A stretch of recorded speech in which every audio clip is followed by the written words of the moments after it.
As well as the standard fair use policy, this video is protected under the Treaty of Peace and Friendship 1787.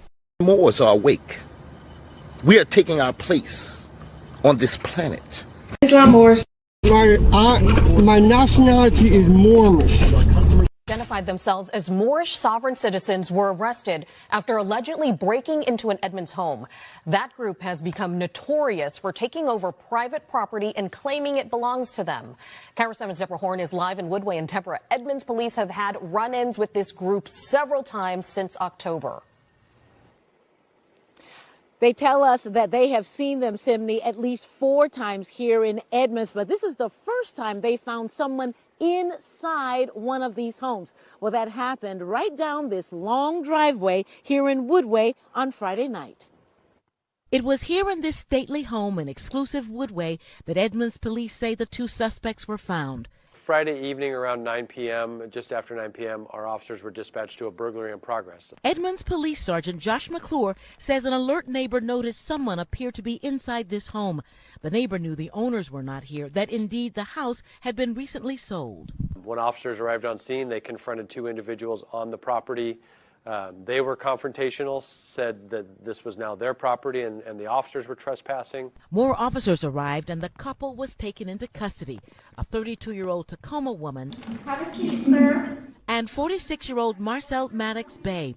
In fact, Maddox Bey has been stopped for trespassing on private property in Edmonds at least 4 times since October, each time identifying himself as a Moorish sovereign citizen. The Southern Poverty Law Center describes the group as an extremist group whose members believe their status as members of a sovereign nation imparts immunity from federal, state, and local authorities. So their belief is that the laws of the state of Washington and the United States don't apply to them. Still, Maddox Bey did allow his public defender to make a vigorous argument for his release on his own recognizance, and the judge agreed.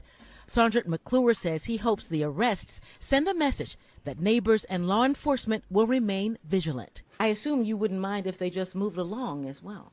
Well, that would be the preference, right? We don't want anybody.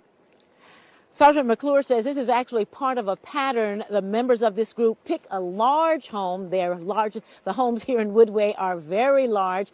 They say they've taken ownership of the home, and then, of course, the police are called. Now, as for the woman who was arrested, she, too, has been released from jail. Reporting live in Woodway, Deborah Horn, Cairo 7. These Moorish sovereign citizens are something else. First and foremost, for someone to hold the beliefs that they can just move into someone's home because it's their ancestral land, you're just slow. Now, this guy, Marcel Maddox Bey, is clearly a hypocrite because these Moorish sovereign citizens also love to show up to court and represent themselves in propria persona. Yet this man had an attorney represent him in order for him to get himself out of jail. So what happened to corpus juris secundum? You Moorish sovereign citizens love quoting that. Now let's read it. The attorney's first duty is to the courts and the public, not to the client. And whenever the duties of his client conflict with those he owes as an officer of the court in administration of justice, the former must yield to the latter. Clients are also called wards of the court in regard to their relationships with their attorneys. Now, I'm not even sure if this is a real thing, but you guys love quoting this, so why not live by this? Don't use attorneys. Represent yourselves in propria persona sui juris and see where that gets you. Now, these Moorish sovereign citizens, they just need to be locked up forever because their beliefs are, quite frankly, stupid.